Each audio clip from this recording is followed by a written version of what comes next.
59th and 60th points. He's got him. 60 points for Jordan. Jordan ties the game. Oh, boy. 63 points, and you're looking at an all-time record. Between the shot clock and the game clock, Jordan, yes!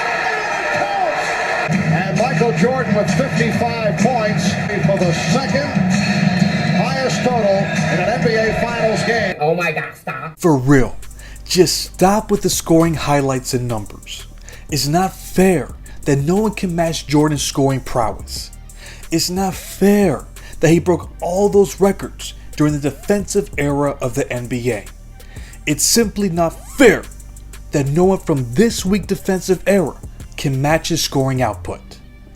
In all seriousness, we all know how legendary of a scorer he was. That was his biggest strength, but that doesn't mean that was his only strength. Scoring isn't the only reason why many basketball experts believe he's the GOAT. So I'm going to answer the challenge and not mention a single scoring stat for this video.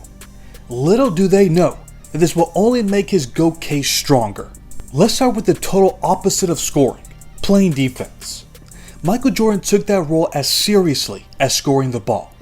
That's why he was able to obtain so many defensive accolades and records.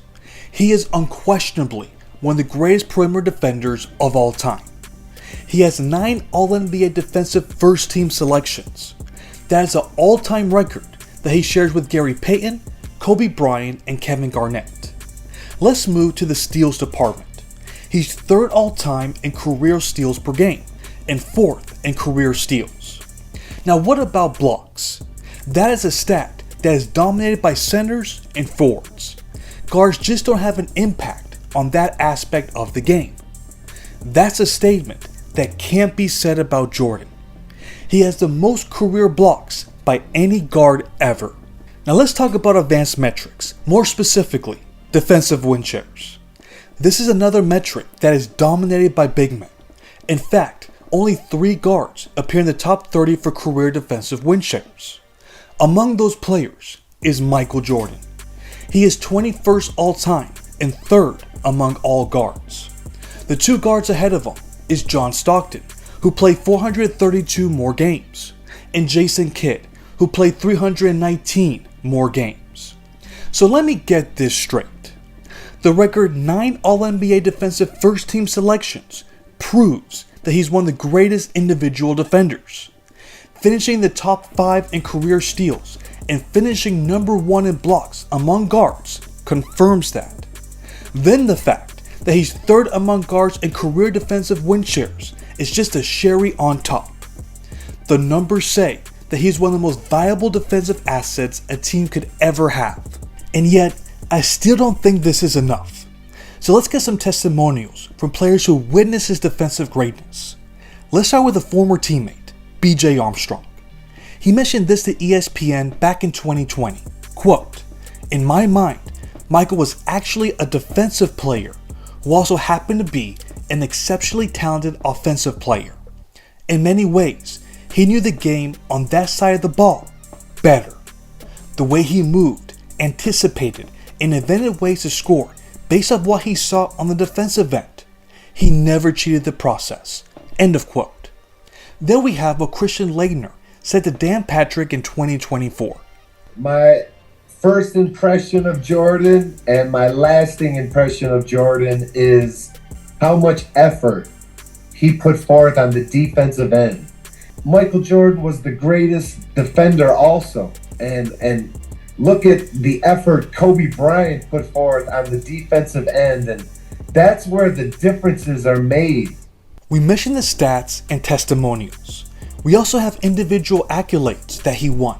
For example, he won the Defensive Player of the Year award in 1988. Recent events have caused many detractors to question if he was truly deserving of winning that award. This hasn't fazed me one bit. Here's what I know. In 1986, when Jordan missed nearly 80% of the season, the Bulls had the worst defensive rating in the league. In the following year, they jumped all the way up to 11th. And in 1988, they had the 3rd best defensive rating. Michael Jordan deserves all the credit for that improvement. Here's why. In 1987 and 1988, he led his team in steals and blocks. Let me say that again. A shooting guard was their best rim protector while also creating easy offense with his steals. He did that for 2 straight seasons. Do you realize how rare it is for a guard to be the team leader of those stats? If they gifted him a few undeserving steals to his stat sheet, who cares? That doesn't change the fact that he was unquestionably their most valuable defensive player. I could stop right here and you would hear everything you would need to know to debunk such an asinine statement. Michael Jordan was much more than just a great scorer. You could even say that he was just as good of a defender. That's what made him the greatest two-way player of all time. But stopping here would be a disservice to the GOAT, because there is so much more to his game that needs to be addressed. For example, he was always considered one of the best all-around players in the league throughout his playing career. We all know what he accomplished on the defensive end. Now let's take a look at the offensive end. We're going to be looking through the 1984-85 season, Jordan's rookie year, to the 1997-98 season, Jordan's last year with the Bulls. During that span, here are the number of times that player averaged at least 6 rebounds and 5 assists in a season. The player with the most is Clyde Drexler. He did it 10 times. Next up is Scottie Pippen. He did it 8 times. Third on that list is Michael Jordan. He did it 7 times.